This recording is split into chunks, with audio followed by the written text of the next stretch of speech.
Welcome back to Full On Football with our guests tonight, Barney Smith, the head coach of Adelaide Comets, and Craig Goodwin from Raiders. And of course, Come Play, that's the commercial that's been put out there to the for the bid to host the World Cup. Just a little bit of information for the viewers out there. Some of the things that it is big business. World Cup is followed by the game is followed by 5 billion worldwide. FIFA has more countries involved in it, more member countries than the United Nations. FIFA has 208 member countries. United Nations has 192. So it shows you how important the game is. To win this bid, we need to get 13 out of the 24 votes that are on the FIFA Executive Committee. And the infrastructure that is required by Australia is we need a minimum of 12 stadia, 2 of which have to hold 80,000 fans, 10 stadia with a minimum of 45,000 fans capacity.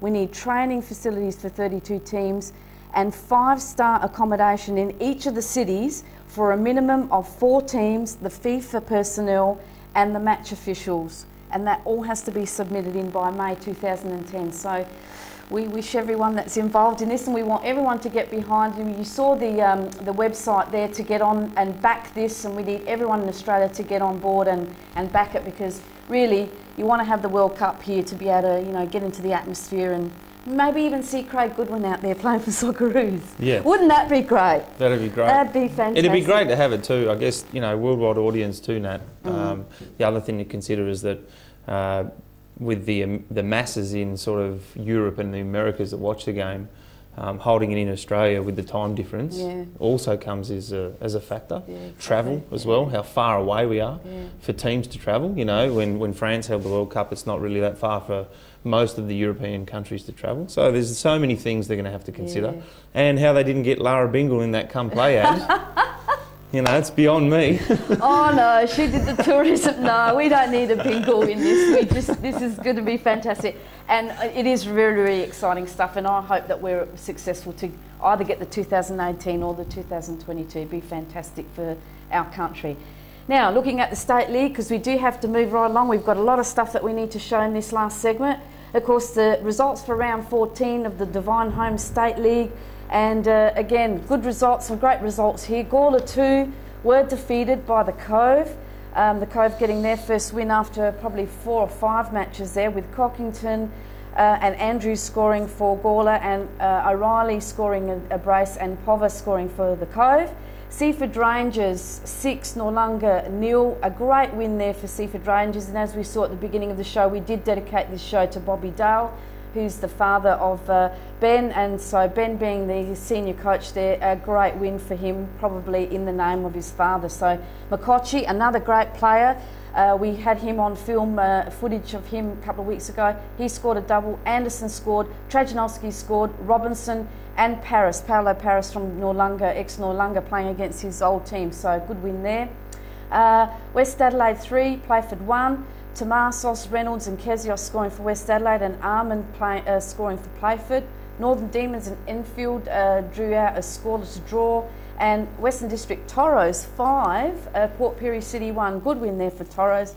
Takmark is scoring a double. Dichiacho, Metropolis and Mastropaulo scoring for Toros, and Orfiero scoring for Port Pirie, with NAB having the bye. So they'll be back in action this week. Let's have a look at the table after round 14 for the State League, and we see Enfield way up on top. That's your old team, isn't it? Your old side. Yeah, Enfield. I was there for 2 years before I moved to Raiders. Beauty, Craig. So they're up on top, so looking to get back into the Premier League. They're on 33 points. West Adelaide are on 28. NAB, Northern Demons on 24. NAB on 21. Seaford on 20. Playford 20. Noarlunga 17. Cove 11. Port Pirie, Toros and Gawler trailing at the bottom of the ladder there, so they're going to fight out to see who's going to get the Wooden Spoon Award for 2009. And guys, looking at the fixtures, as I said, we are moving quite fast through this because we have got Ian Rush footage. The fixtures for round 15 for Divine Home State League are as follows. Port Pirie City are at home to the Cove. West Adelaide are at home to Northern Demons. Enfield are taking on NAB, so a big match there for the State League. That's at Rushworth Reserve. Western District Toros are taking on Seaford at home. and Gawler take on Noarlunga, with Playford having the bye. Now, as I did mention to you, we did have Ian Rush here this last week doing some coaching clinics, as we advertised, at Playford and at Modbury, and a really great dinner that they organised to have punters come along, pay their money and listen to Ian Rush. Great dinner. The interview that John Thompson-Mills did with Ian Rush was fantastic, some really brilliant stuff. And also he was out launching his book, which is Ian Rush Autobiography. This is a great book. It really gives you an insight to the player himself and some of the things that he had to go through early in his career, and then of course as he left Liverpool, went to Juventus and then came back to Liverpool, the sort of things that he had to face up. So that book is available in all good bookstores, and I do recommend that if you are a Ian Rush fan, go out there and get it, because it is a great read. We did take footage. I followed him around everywhere. He got sick of seeing me, but we took made a little bit of a highlights package of all the clinics and all the dinner and everything. So sit back and watch what happened with Ian Rush.